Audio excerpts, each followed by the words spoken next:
দর্শক, বেশ কিছু গুরুত্বপূর্ণ খবর আছে আন্তর্জাতিক বিশ্বের। আ ১ম যে খবরটি দিতে চাই সেটি হলো কালকে রাতে এক অভূতপূর্ব ঘটনা ঘটেছে। অর্থাৎ ইরানের পায়ের কাছে লুটিয়ে পড়েছে বিশ্ব শক্তি। কি ঘটেছিল রাতের সেই গল্পটা শোনাবো। পাশাপাশি সুইজারল্যান্ডে পৌঁছে গেছে আমেরিকা এবং ইরানের ডেলিগেটরা। চলছে সেখানে আলোচনা। পৃথিবী কি শান্তির দিকে হাঁটছে? ৩ নম্বর, ট্রাম্প বেজায় ক্ষেপে আছে নেতানিয়াহুর উপর এবং নেতানিয়াহুর ক্ষমতা হারানোর শঙ্কা তৈরি হয়েছে। আগামী দিনে নেতানিয়াহুর ঠিকানা হতে পারে জেলে। পাশাপাশি আমেরিকার মধ্যে ইসরায়েল কি পরিকল্পনা করছে সেই খবরগুলো জানাবো এবং লেবানন ঘিরে সর্বশেষ আপডেট জানাবো। ১ম যে খবরটি দিয়ে শুরু করতে চাই সেটা হলো লেবানন। বারবার যুদ্ধবিরতি করছে ইসরায়েল। আবার সে যুদ্ধবিরতি লঙ্ঘন করে হামলাও করছে।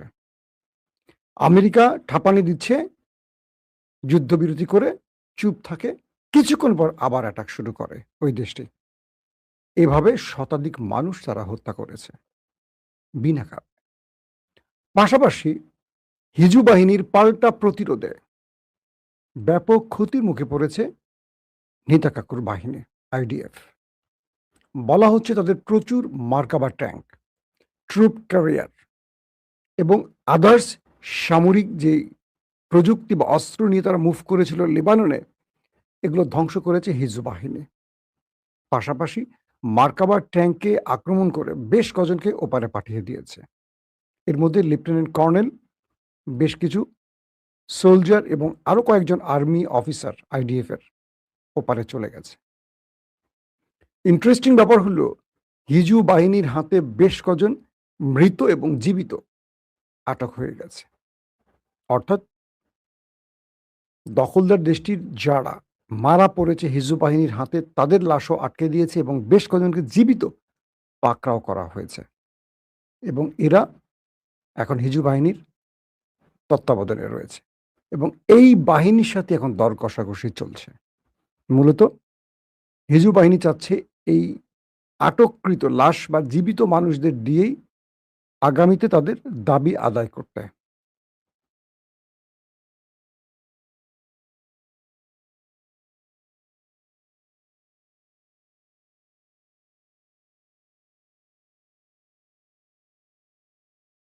কিছু আউটলেট ৮ জন দাবি করছে। তার মানে হিজু বাহিনী শক্ত প্রতিরোধ গড়েছে, জবাব দিচ্ছে। ইসরায়েল যে ৬ জন বা আল জাজিরা যে ৬ জনের কথা স্বীকার করেছে ইসরায়েলি সেনা, লেবাননের আল মায়াদিন তাদের গণমাধ্যম বলছে এই সংখ্যাটা আরো বেশি হবে। কারণ তারা সবসময় সংখ্যাটা কমিয়ে বলে, কারণ অভ্যন্তরীণ চাপ মোকাবেলার জন্য নিজেদের ক্ষয়ক্ষতিকে গোপন রাখার চেষ্টা করে ইসরায়েল। পাশাপাশি দেশটির ভেতরে যেই গত কয়েকদিনের আক্রমণ পাল্টা আক্রমণ হয়েছে তাতে করে এখনো অনেক নিখোঁজ রয়েছে দুপক্ষেরই। তবে হিজবুল্লাহ ওই বাহিনীকে দিনে এবং রাতে বিভিন্ন গেরিলা পদ্ধতিতে পাল্টা জবাব দিয়ে বেশ ক্ষতির মুখে ফেলেছে। যখন এই অবস্থা লেবানন যখন কি বলে ইসরায়েল যখন লেবাননে এভাবে আক্রমণ একটার পর একটা করছে, তখন কাল রাতে একটা দুর্দান্ত খবর আসছিল। আমরা আমার লাইভের শেষে আমি আপনাদের বলেছিলাম যে ইরান যেকোনো সময় এমন হতে পারে রাতেও আক্রমণ করে বসতে পারে।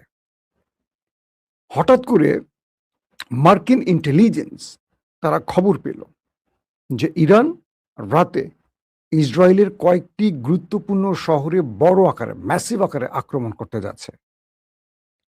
কে? ইরান ইসরায়েলের শহরে।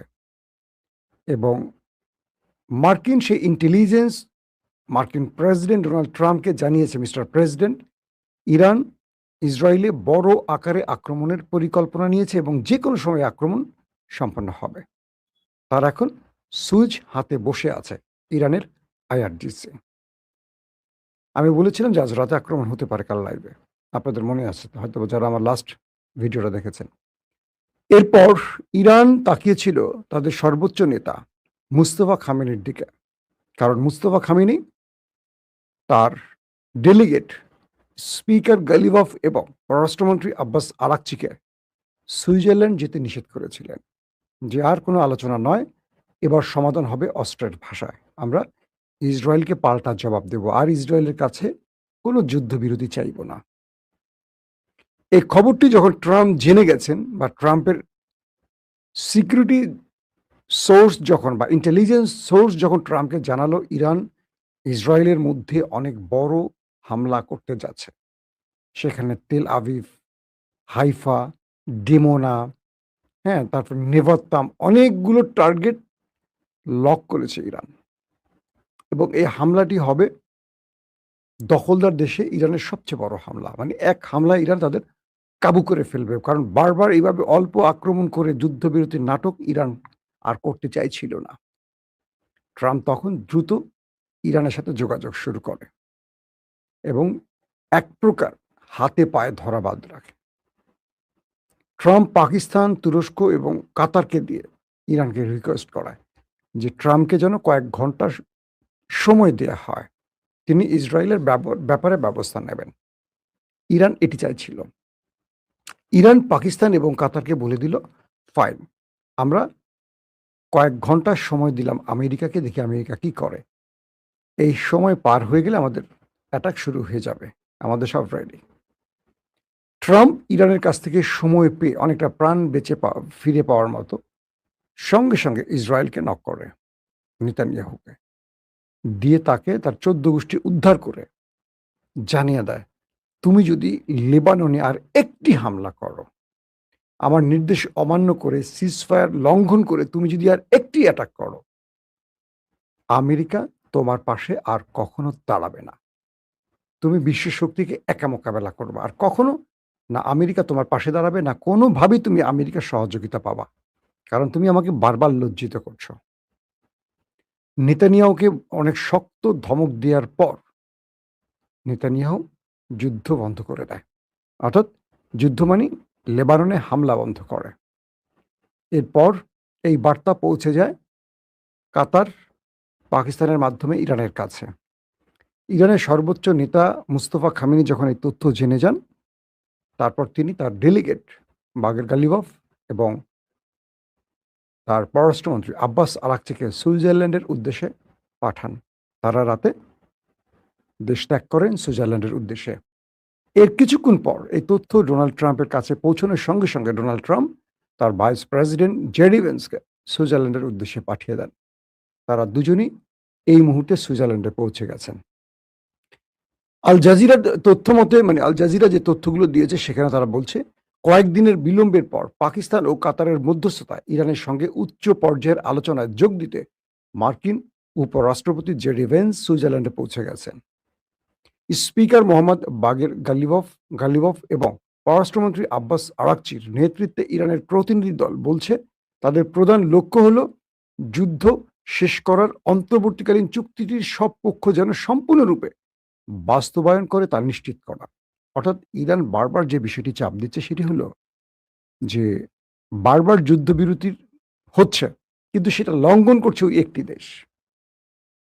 100 বারের উপরে শুধু যুদ্ধবিরতি লঙ্ঘন করছে। আর ইসরায়েল, ফিলিস্তিন এবং লেবানন বা ইরান মিলে যদি তালিকা করা হয়, তাহলে কয়েক হাজার বার যুদ্ধবিরতি লঙ্ঘন করছে এই দেশটি।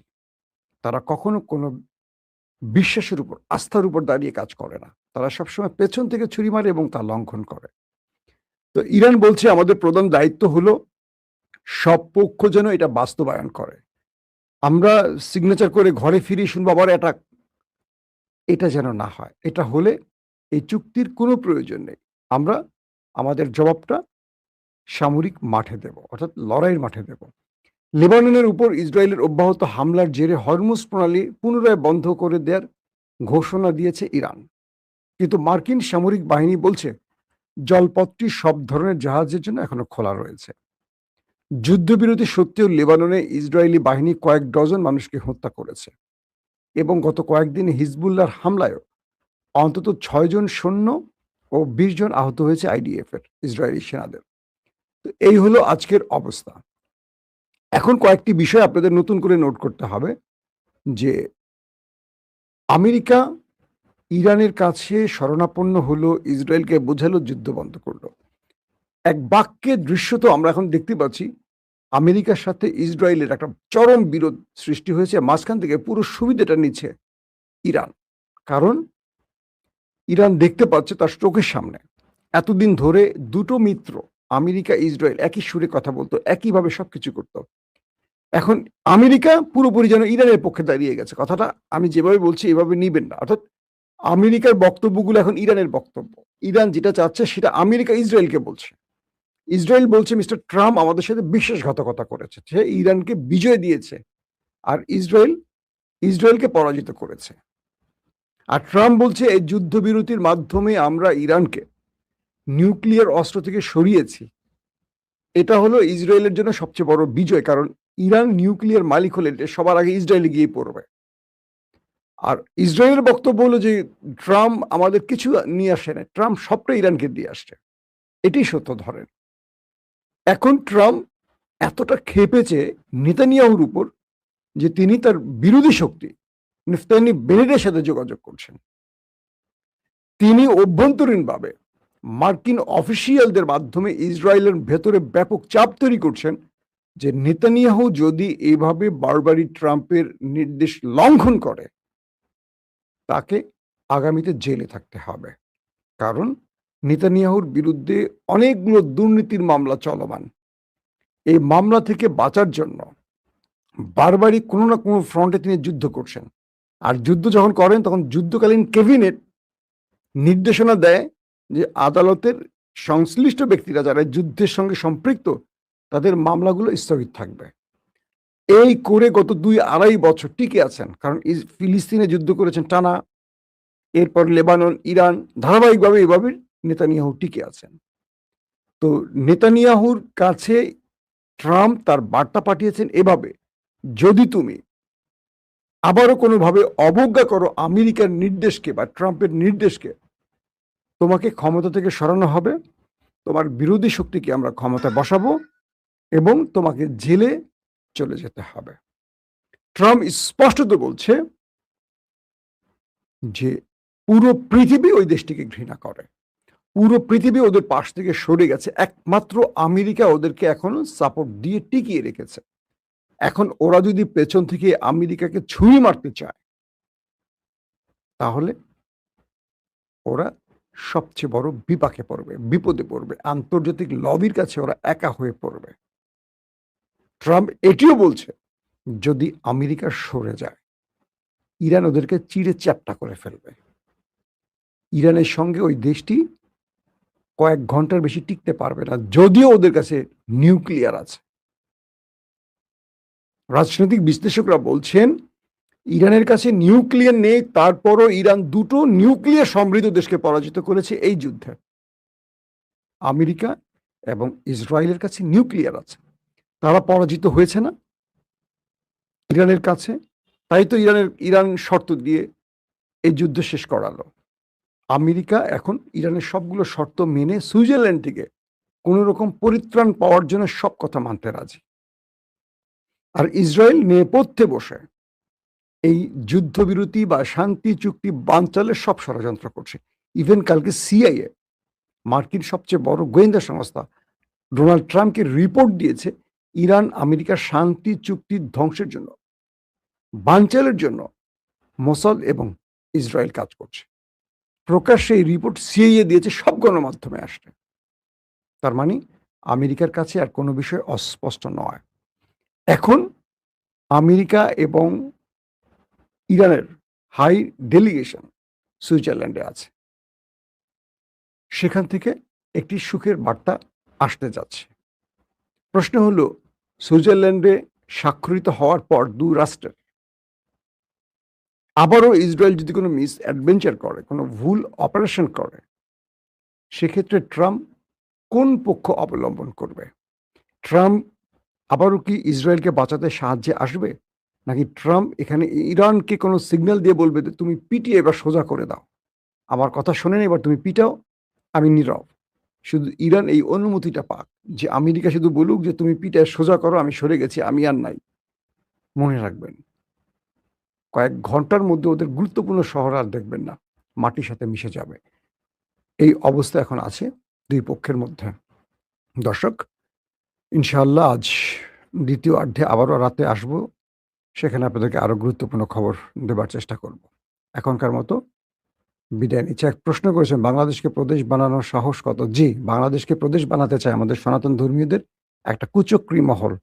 অবশেষে তার পরিচয় পাওয়া গেছে। সেই অ্যাডভোকেট চৈতালি, তিনি আওয়ামী লীগের কর্মী এবং বিজিবির বিশেষ গ্রুপের লোক। বলা হচ্ছে তিনি একটি এজেন্সিরও ইশারায় কাজগুলো করছেন।